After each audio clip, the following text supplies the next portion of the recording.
And now, it's time for another Dice Tower review with Tom Vasel. Hey everybody, I'm Tom Vasel and welcome to the Dice Tower. Today we're taking a look at a game called Dark.net. This is a hacker style game, kind of cyberpunkish-y, where you are hacking and selling information. I don't think you're doing it for any good cause, you're just doing it to get money, and you're working with people. Of course, when you do this sort of thing, you're going to be dealing with nasty people, people who are going to be coming after you and your informants. Here's how the game plays.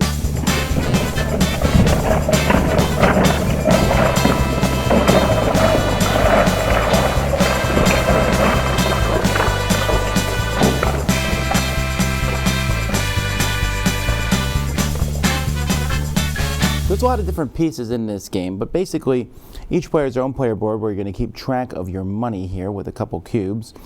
And you're also going to have your own starting network here. Each player is going to get one of these, and on this side you'll see there's 4 different colors, and with each of these colors there's different associated numbers that are with them, and each person is going to have a different starting group of those. You're going to be trying to get resources of different colors which are associated with these, and you're going to be working with these 4 different people up here, 4 of the fences that are available. At the beginning of everyone's turn, you're always going to roll 2 dice. So here, for example, I rolled a 5. So I look here, in my network, I have a 5, so I get a yellow cube. As the game goes by, you're going to have different people. These are informants, and they'll be between 2 numbers. And so if I had rolled a 5 here, I'd get 1 for this, and then 1 for having him here. You'll also get 1 for having these big cubes on here. And this will give an extra 1 to all 4 sections that it's touching. So that's the difference between the informants and the net boosters. One will touch 4 and one will touch 2. Now if you roll a 7, that's actually pretty bad. If you roll a 7, you then roll this die to see which color is attacked, which hopefully will be none. But if a color is attacked, then one of the things in your network is going to go down. So it can't be one of your 4 starting ones, but one of your other ones will be destroyed. You'll put this on here, and if that's rolled in the future, you can take money that's on it, and you'll notice on here there's some money that's down here, or you can pay that much money to get rid of this so that you can use it again. After the dice are rolled, the player whose turn it is has 2 different actions. They have to be 2 different actions. Now many of the actions that they can do are going to have to deal with these fences here that are in the middle of the table.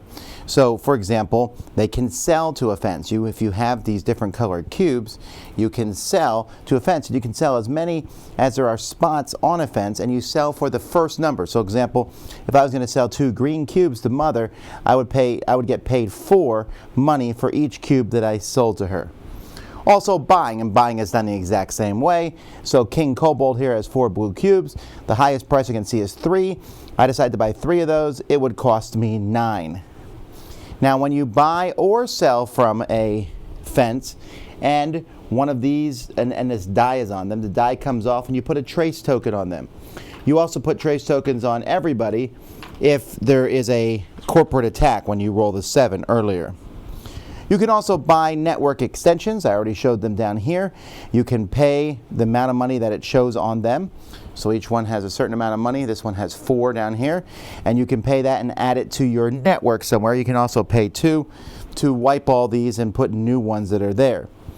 You can also buy the network boosters. So you can buy the network boosters or higher informants, and these are going to cost cubes, 3 reds and 3 greens, 2 yellows and 2 blues. I already mentioned that those will give you more resources when numbers are rolled down here. And you can also make a contact. So there are contacts up here. There's going to be piles of contacts, and so you can pay cubes to get one of these contacts, and you're going to be able to use these. Well, these are going to be worth points at the end of the game. In fact, we should take a look at points real briefly. At the end of the game, you're going to get points for the number of contacts you have, the number of net boosters that you have, the number of informants that you have. You'll get money for you'll get points for the amount of money you have divided by 3, and also for each of these network extensions that you have then, but you'll lose points for ones with traces on them. Now, these 4 informants are helping you. They're probably not supposed to be helping you. So at the end of your turn, there is a trace phase. So if you've taken a die off any of these characters, you're going to roll it, and if it's less than the number of traces on the character, then a retaliation happens. So when there's a retaliation, let's say, for example, Mother here, she has 2 trace tokens, I roll a 1. So then she has 2 traces, I would remove 2 cubes. That's all the cubes she has. These trace tokens go away then. And then we add a response card next to her, which is basically going to change how she works. So there's level 1, level 2, level 3. So this basically says, if this fence has no information cubes in a track, players can buy cubes off this fence color from the supply for 5. So you're able to buy that. So that's one of the things that you're able to do, buying these. So that's what the fences basically are going to be constantly smacked down the more times that you use them. And then all the trace chips comes off and they go again, and it's possible that there can be multiple retaliations per turn. Other than that, on a player's turn, you're just going to keep going back and forth. You're going to be taking actions, and eventually the game is going to end. The game ends when you need to draw a response card and you can't. At that point, you add up the points, like I've already mentioned, and whoever has the most points is the winner of the game. Now with the components for the game, it's really nice that the red, blue, yellow, and green cubes are different than the player colors. That's good. That's one thing I like. However, red and green is pretty important, and that's a colorblind thing, and so you're going to be rolling that die a lot. By the way, this die is a very not good die. I'm not very impressed with this dice. The other dice are fine. The rest of the components are fine. I'm not a huge fan of the steampunky type artwork, but you know, it is what it is. And it is pretty neat to watch your grid grow as you're slowly adding extensions to it. And, you know, I don't know, there's something about that I like a lot. But anyway, yeah, the components for this game are pretty decent. All right, so that's dark.net. Now, first of all, every single person who plays this, who has ever played a game called Catan or the Settlers of Catan, is going to realize that there's some very strong similarities here. Someone rolls 2 numbers, you get resources for those numbers, you trade those resources in for other things. You can enhance getting those with things on the board. Now, I don't think Catan is copyrighted by any means, right? I think that people can make similar games. But this is awfully similar to that. However, the similarities to Catan are actually negative for me in this regard, and that's in regard to these attacks. So when you roll a 7 in Catan, you're going to be moving the robber onto someone else's number. It's a mean thing to do, and it will mess them over, and they won't like it. But then when another 7's rolled, it has to move off that number. It will go somewhere else. In this game, when you get attacked and a number is rolled, you have to basically shut down one of your discs. Well, if this happens several times in a row, and with the probability of 7s being rolled, it can happen several times in a row, your whole network can shut down, which will take time to get that money back, which will then take time to be able to undo those things. And if that happens, and it won't happen in every game, but it will happen in a couple games, this game clogs down to a slow roll. Then that's one way the game clogs down. The other way the game can clog down is through the informants. If they are constantly being busted, if you constantly roll low numbers and they're getting busted, their cubes are gone from the cube market, which therefore makes it difficult to buy cubes, which makes it difficult to really move on with the game, which means you're kind of trusting in your own supply, which may or may not provide you the cubes that you need. Sure, you can sell cubes to the market for points, but it's almost always better to have the cube because buying those network boosters and informants is a good way to get points.